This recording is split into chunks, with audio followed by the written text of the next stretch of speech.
मित्र लंबे हुए तो क्या हुए, जैसे पेड़ खजूर, और पंछी को छाया नहीं, फल लागे अति दूर। आज आपको एक कहानी सुनाता हूँ।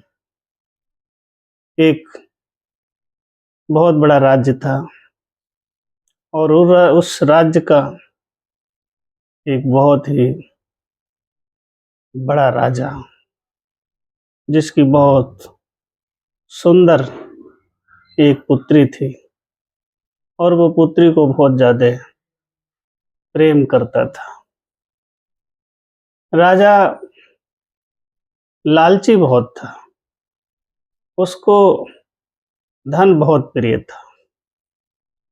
जिस जगह जाता धन की बात करता, अधिक से अधिक धन प्राप्ति का मोह उस राजा के अंदर था। राजा के पास बहुत ज्यादा सोना था। जब वो अपने बक्स खोलता था, उन बक्सों में हीरा जवाहरात देखता था, बहुत खुश प्रफुल्लित होता था। और जब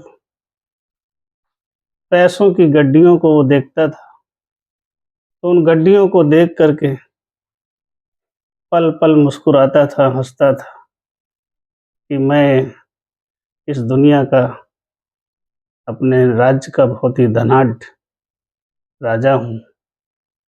अगल बगल के जितने राजा थे, उसके सामने सब गरीब अपने आप को महसूस करते थे।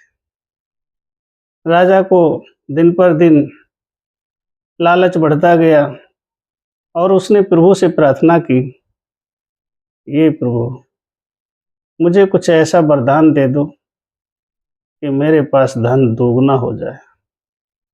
प्रभु खुश हो गए।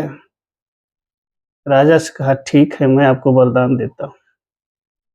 आप जिस चीज को छू लेंगे वो सोने की हो जाएगी और आपके पास धन की कमी नहीं रहेगी।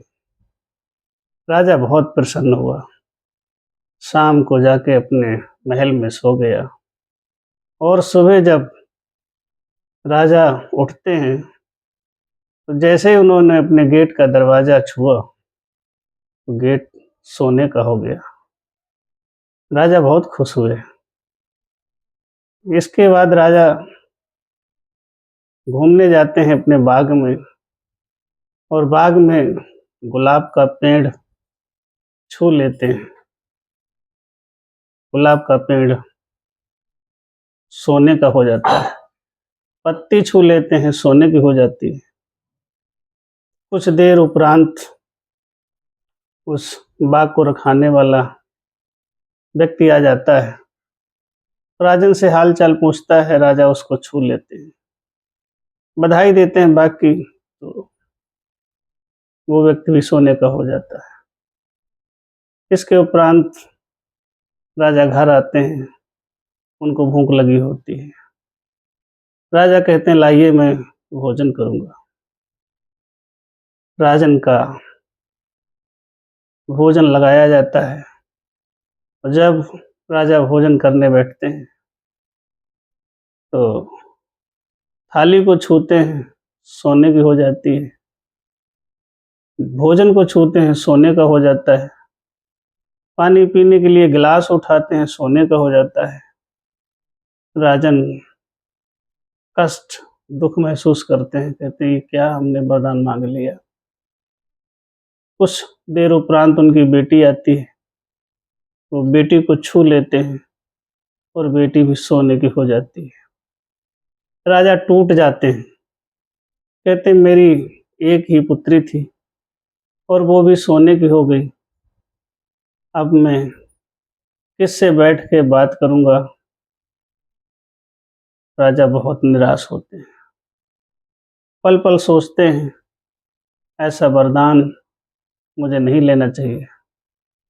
राजा प्रभु को याद करते हैं और क्षण में ही प्रभु उपस्थित हो जाते हैं। राजा कहते हैं, हे प्रभु, आपने मुझे वरदान दिया, मेरी समृद्धि, मेरे विकास के लिए मेरा तो सब कुछ नष्ट हो गया। मुझे खाने के लिए भोजन जो दिया गया वो सोने का हो गया। मेरी बेटी जो चलती फिरती थी, बोलती थी, जिसे मैं लाड़ प्यार करता था, वो भी सोने की हो गई। अब तो हमारे पास कुछ भी नहीं बचा है। राजन, अपना उपहार वापस ले लीजिए। राजा खुश हो जाते हैं, प्रभु को उपहार वापस कर देते हैं। इसके उपरांत राजा प्रभु से कहता है, मैं अपने खजाने को गरीबों के लिए खोल दूंगा। अब मुझे सुख समृद्धि की ज़रूरत नहीं है।